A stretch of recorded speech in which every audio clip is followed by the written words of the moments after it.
What's up? This is AJ and today we are going to talk about the second chapter of English in our series #Inside the IMCT Exam. So अगर आपने पहली video नहीं देखी है तो आप बिल्कुल वो वीडियो जरूर देखें, वो बहुत इंपॉर्टेंट है। उसमें मैंने आपको बताया था उसमें कौन कौन से चीजें इंपॉर्टेंट हैं, जैसे कि हमारे आर्टिकल्स हो गए, पार्ट्स ऑफ स्पीच हो गया, ग्रामर हो गया, उसी सेक्शन में सब चीजें बताई हुई है। तो अगर आपने वीडियो अभी तक नहीं देखी है तो आई बटन पे क्लिक करके आप वो वीडियो देख सकते हैं। अब आज हम बात करने वाले हैं जो उसका सेकंड पार्ट है, उसमें जो आता है वो है पैसेज। पैसेज बहुत इंपॉर्टेंट है, पैसेज से बहुत क्वेश्चन बन जाते हैं, अबाउट 10 क्वेश्चन भी कभी कभी बन जाते हैं। वो 2 पैसेज दे देता है कभी कभी, क्योंकि पैसेज में वो टेस्ट क्या करता है, पैसेज में कभी भी वो 2 चीजें टेस्ट करता है। एक तो वो आपके जो लॉन्ग कॉम्प्रिहेंसिव पैसेज हो गए, एक तो वो हो गया जिसमें आपको आंसर ढूंढने होते हैं, एक हो गया, और दूसरा जो हो गया वो है जिसमें वो आपसे प्रीपोजिशन पूछ लेगा, आपसे वो क्या पूछ लेगा, आपसे पूरे पार्ट्स ऑफ स्पीच या टेंस के बारे में पूछ लेगा। तो आपको ये ध्यान रखना है, आपको इनकी नॉलेज होनी चाहिए। और साथ में आपको मैं कुछ ट्रिक्स बताने वाला हूँ जिससे आप पैसेज को कम से कम टाइम में आप जल्दी कर सकते हो। तो जब हम बात करते हैं पैसेज की तो आपको एक चीज ध्यान रखनी है, सब मेनली करते क्या है, पहले पैसेज पढ़ते हैं, फिर क्वेश्चन पढ़ते हैं, फिर आंसर ढूंढते हैं। ठीक है, तो हमें यहाँ पर क्या करना है, सबसे पहले हमें क्वेश्चन पढ़ने हैं। ठीक है, हम क्वेश्चन जब पढ़ लेंगे उसके बाद हमें एक आइडिया हो जाएगा कि हम पैसेज में ढूंढ क्या रहे हैं, और इससे थोड़ा सा ना आप जल्दी आंसर ढूंढ लोगे। ये एक फैक्ट भी है और ये एक वे है जिससे आप आंसर जल्दी ढूंढ सकते हो। उसके बाद आपको क्या चीजें ध्यान रखनी है, जो हमारा पैसेज होता है ना उसमें वोकैब वाले क्वेश्चन आते हैं, तो हमको अपनी वोकैब भी स्ट्रॉन्ग करनी है। ठीक है, अगर किसी में एंटोनियम्स उसका पूछा गया हो, सिनोनियम्स पूछा गया हो, तो आपको ये ध्यान रखना है कि अगर आपकी वोकैब अच्छी है तो आप वहां पे आसानी से आंसर कर सकते हो। ऐसे क्वेश्चन बहुत से आते हैं। ठीक है, और एक चीज और आपको ध्यान में रखनी है, जो हमारे जो पैसेज होते हैं ना उसमें हमेशा ना एक पॉजिटिव आंसर ढूंढने की कोशिश कीजिए।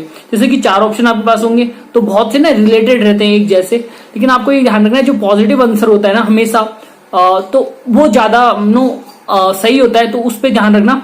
और जब आप पैसेज पढ़ रहे हो ना तो अपना फोकस पैसेज पे रखना, क्योंकि अगर आपने फोकस वहां पे लॉस्ट किया तो आप बहुत सी चीजें भूल जाओगे और इससे क्या होगा, टाइम ज्यादा आपको लेना पड़ेगा। ठीक है, और एक लास्ट चीज जो आपको ध्यान रखनी है, इम्प्रूव रीडिंग स्पीड।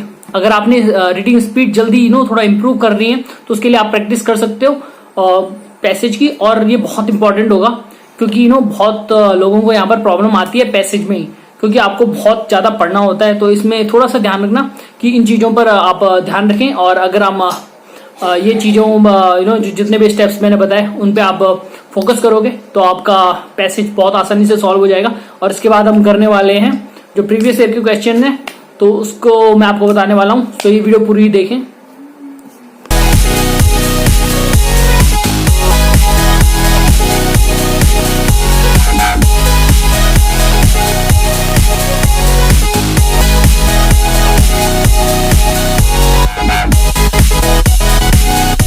तो ये हमारे पास पैसेज आ जाता है। क्या दिया गया है, हमें एक पैसेज दिया गया है जिसमें कुछ fill in the blanks type है, और इसमें हम पूछा जाएगा कि इसके अंदर प्रीपोजिशन बताओ, इसमें पार्ट्स ऑफ स्पीच बताओ, इसमें आपके जो सेंस बन रहा है उसके हिसाब से बताओ। तो ये हमारे पास पहला क्वेश्चन है जिसमें हमें बताना है पहले में क्या ऑप्शन सही है। तो हमें 4 ऑप्शन दिए गए हैं।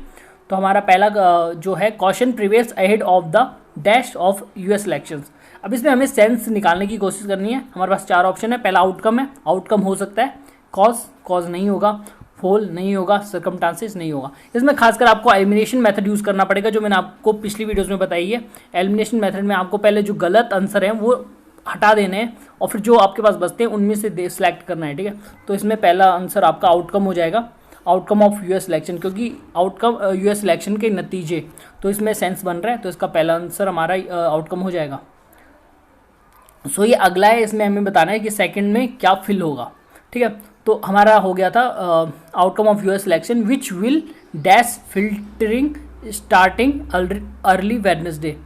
ठीक है, तो इसमें हमें एक चीज़ ध्यान रखनी है कि हमें पता होना चाहिए। ठीक है, कि इसमें क्या आने वाला, देखो एंड फिल्टरिंग स्टार्टिंग अर्ली, ये नहीं होगा। स्टार्ट फिल्टरिंग, देखो स्टार्ट सही आंसर होगा इसमें। प्रोसेस नहीं होगा, डिपार्ट भी नहीं होगा। तो इसमें हम इस पास सेंस चेक कर रहे हैं और हमारा आंसर आ जाएगा। फिर अगला क्वेश्चन है हमारे पास जिसमें हमें थर्ड में बताना है कि इसमें क्या होगा, तो इसमें early Wednesday India time and dash renewed doubts. तो थर्ड में क्या आएगा, इसके लिए हमें एक चीज़ ध्यान में रखनी है, हमें प्रीपोजिशन की नॉलेज होनी चाहिए, जिसमें इसमें आएगा एट नहीं आएगा, ठीक है। एट छोटी जगह के लिए यूज़ होता है या टाइम के लिए होता है। इन भी नहीं आएगा, इन प्लेस के लिए यूज़ हो जाता है। ऑन और ऑन टू, इनटू नहीं होगा, यहाँ पर ऑन हो जाएगा आंसर, ठीक है। थर्ड वाले का ऑन आंसर हो जाएगा। तो चौथा क्वेश्चन है, ये भी प्रीपोजिशन से ही रिलेटेड है। तो मैंने बोला था कि प्रीपोजिशन के बहुत क्वेश्चन आएंगे, आपको देखने को मिल सकते हैं ऐसे क्वेश्चन, खासकर पैसेज में। तो चौथा क्वेश्चन है हमारे पास, doubts dash grease political ability. तो इसमें ध्यान रखना अंडर नहीं होगा, ठीक है। डाउट्स, यहाँ पर देखो सेंस कैसे बनेगा, सेंस भी लगेगा और प्रीपोजिशन भी लगेगा, तो अंडर तो नहीं होगा। ओवर हो सकता है, रिसेंटली तो बिल्कुल नहीं होगा, अबव नहीं होगा, ओवर होगा इसका। ओवर मतलब ग्रीस की जो पॉलिटिकल एबिलिटी है उसके ऊपर डाउट, ठीक है, ओवर। तो ये हमारा आंसर सही हो जाएगा। जो मैंने बताया था, जिसमें बड़ा पैसेज आपके पास आएगा और आपको पहले सारा पढ़ना पड़ेगा और फिर आपको नीचे आप क्वेश्चन के आंसर करने पड़ेंगे। लेकिन देख सकते हैं आप कितना लंबा है। तो सबसे पहले जो मैंने आपको टिप्स बताई थी, उसमें पहली टिप थी कि आप पहले क्वेश्चन पढ़ें। तो जैसे मैंने क्वेश्चन पढ़ा, which of the following is the disadvantage of outsourcing, इसके आंसर भी पढ़ लूँगा, ठीक है। तो अब जब मैं ना क्वेश्चन पे जंप करूँगा तो मुझे पता होगा कि मुझे ढूंढना क्या है, ठीक है। तो मुझे यहाँ पर सीधे डिसएडवांटेज ढूंढना है। तो देख सकते हो अब तो मैं ये पढ़ूंगा, मैं इसमें डीप में नहीं जाऊँगा क्योंकि ये बहुत बड़ा हो जाएगा। इसलिए सबसे पहले आप क्वेश्चन पढ़ें, फिर आपको पता होगा कि आपको ढूंढना क्या है, और ठीक है। तो सेकंड क्वेश्चन जैसे हमारे पास है, देखो देख सकते हो आप, what compensation does the outsource expect. इसमें चारों ऑप्शन पढ़ें, फिर से क्वेश्चन में जाएं, पैसेज में जाएं, और फिर आपको एक आइडिया होगा और आप देख के, लेकिन आपके यहाँ पर स्पीड फास्ट होनी चाहिए, लाइक थोड़ा सा स्पीड फास्ट करना, जिसकी वजह से आपको हेल्प मिल सके जल्दी से कवर अप करने की। अगला क्वेश्चन हमारे पास है, आउटसोर्सिंग वर्क्स बेस्ट इफ। तो देखो जस्ट 4 ऑप्शन आपके पास हैं, तो थोड़ा देखना कि कौन सा पॉजिटिव है। जैसे कि आप देख सकते हो इस क्वेश्चन में, relation between partners are symbiotic, ये थोड़ा अच्छा सेंस कर रहा है।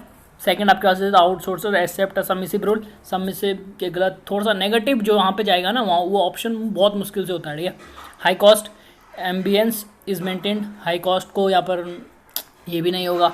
Variety is sacrifice at the cost of high quality. तो आप समझ रहे हो, पहला आंसर, हाँ ठीक है, पहला ऑप्शन हमारा आंसर हो जाएगा। तो ऐसे थोड़ा आपको ध्यान देना है, जो थोड़ा पॉजिटिव लगे और उस पर ज़्यादा ध्यान देना है, ठीक है।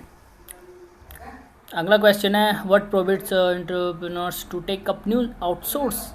इसमें भी आपको वही ध्यान रखना है कि कौन सा पॉजिटिव सेंस है, और ऊपर थोड़ा पैसेज अच्छे से पढ़ लो और आपके आंसर आ जाएगा। आपने देखा जैसे कि जो क्वेश्चन या प्रीवियस ईयर क्वेश्चन थे, उसमें खासकर पैसेज का बहुत महत्व है, एरर्स का बहुत महत्व है। और पैसेज में जो ध्यान आपको रखना है, पहले क्वेश्चन पढ़ें, फिर पैसेज में जाएं और फिर आप आंसर सेलेक्ट करें। और साथ में एक चीज ध्यान रखना कि जो पॉजिटिव ऑप्शंस हैं उनको ज्यादा प्रायोरिटी देना, ठीक है, अगर आप कहीं फंस भी जाओ। और बस ये इतना ही था। इसके बाद हमारी फिजिक्स की प्रीवियस ईयर क्वेश्चंस आएंगे।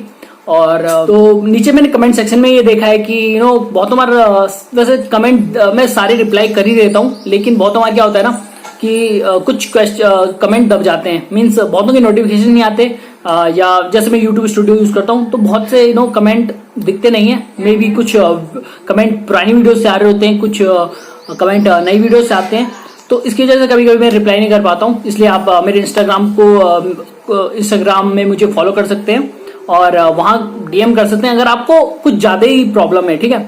अदरवाइज कमेंट सेक्शन में कमेंट करें।